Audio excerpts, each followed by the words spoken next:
Assalamualaikum warahmatullahi wabarakatuh. Kembali lagi di Berkah Nyantri. Semoga channel ini dapat bermanfaat.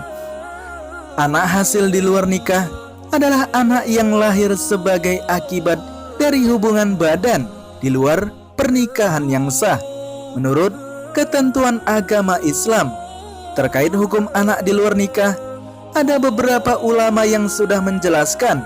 Namun dalam hal ini Gus Baha juga turut ikut memberi penjelasan mengenai hal itu. Berikut adalah ulasan selengkapnya. Tapi sebelum lanjut, terima kasih bagi Anda yang sudah klik tombol subscribe dan like. Semoga rezeki Anda bertambah luas dan berkah. Gus Baha mengatakan bahwa jika anak di luar nikah atau anak dari hasil zina, nasabnya hilang. Terkait hal ini, yang akan menjadi walinya adalah hakim. Kalau orang zina, nasab hilang, walinya hakim, ujar Gus Baha. Gus Baha memberikan contoh mengenai dua orang yang akhirnya melangsungkan pernikahan setelah akhirnya si wanita hamil di luar nikah. Misalnya ada orang hamil di luar nikah, itu dengan kesadaran dua sejoli minta dinikahkan kiai, ujar Gus Baha. Gus Baha menjelaskan bahwa anak yang lahir dari produk gelap tidak dapat dinasabkan pada bapaknya. Anak produk gelap ini tidak bisa dinasabkan bapaknya karena agama Islam hanya mengakui nasab kalau akadnya sahih atau benar, ucap Gus Baha. Jika yang lahir adalah anak perempuan, maka wali nikahnya tidak sah bapaknya, melainkan yang menjadi walinya adalah hakim.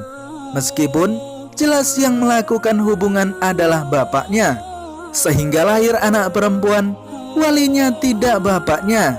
Meski jelas-jelas bapaknya yang bersetubuh, walinya adalah hakim, ujar Gus Baha. Karena dalam Islam hanya mengakui anak yang dihubungkan pada nasab bapak berdasarkan akad nikah yang sahih. Intinya, anak dari pernikahan yang sah atau resmi. Agama hanya mengakui nasab dari bapak lewat akad yang sahih, ujar Gus Baha. Fenomena hamil di luar nikah diduga seringkali kejadian di masyarakat.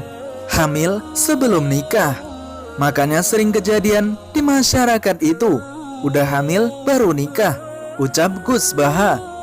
Adapun atas dugaan tersebut, Gus Baha memberikan pesan. Ia menyampaikan bahwa taubat mereka sudah diterima sebab sudah melangsungkan pernikahan. Itu saya harus pesan, kamu taubatnya sudah diterima Allah karena sudah menikah. Itu harus didukung, ucap Gus Baha. Gus Baha menyatakan bahwa menikah itulah yang menghilangkan zina, karena jika tidak segera dinikahkan malah akan menimbulkan dosa. Bagaimanapun dengan nikah itu menghilangkan zina, kalau dia tetap berhubungan malah dosa, ujar Gus Baha. Pasalnya, Gus Baha memberikan anjuran untuk segera dinikahkan jika terdapat insiden seperti itu. Hal tersebut dimaksudkan agar hubungan sepasang kekasih menjadi halal, malah cepat dinikahkan supaya hubungannya halal, ucap Gus Baha. Wallahu a'lam bishawab. Wassalamualaikum warahmatullahi wabarakatuh.